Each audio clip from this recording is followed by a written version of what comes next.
Jour J plus 15, Biden, état des lieux. Et oui, ça fait déjà 15 jours.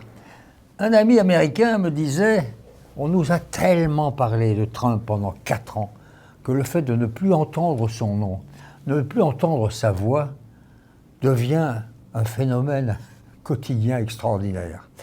Donc, la normalité arrive. Il n'empêche, le poison lent de Trump est toujours là. Même s'il est étrangement et habilement silencieux en ce moment, Trump continue de peser sur les républicains. La preuve, d'ores et déjà, la défense contre son procès pour impeachment, les juges qu'il a nommés et qui vont peser sur la vie judiciaire américaine pendant des années. Il y a sur les 12 cours d'appel fédérales américaines, 7 d'entre elles sous la domination de juges nommés par Trump.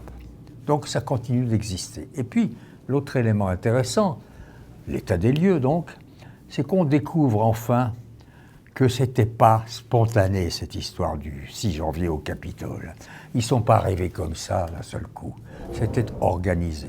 Le Wall Street Journal a mené avec 4 enquêteurs une longue investigation qui est relayée dans la presse française par l'excellent journal L'Opinion. Selon quoi, c'est une femme, l'héritière d'une des plus grandes chaînes de grands magasins américains, une certaine Julie Jenkins Fancelli, qui a versé plus de 300 000 $ pour la logistique de cette affaire.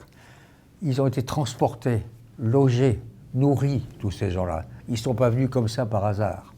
Alors il y avait évidemment des gens tout à fait, sinon innocents, du moins un peu naïfs, mais l'ensemble de cette organisation a été financé. Il y avait une logistique. Le tout aurait coûté près d'1 million de $. Donc ce n'était pas de la blague, et tous ces gens-là vont continuer d'exercer leur poison lent dans les 74 millions de gens qui ont voté pour Trump. Néanmoins, on est revenu à la normale, au point que, après vous avoir pendant plus de 6 mois, chaque semaine, essayé de raconter un épisode de cette étonnante histoire, de cet étonnant pays, je me dis que peut-être la semaine prochaine, je pourrais peut-être vous parler d'autre chose, abandonner pour une fois l'Amérique. Encore que, il peut arriver n'importe quoi, et à ce moment-là, nous irons à nouveau derrière le drapeau étoilé. Victor Hugo a écrit « Il existe une imminence de l'impossible ».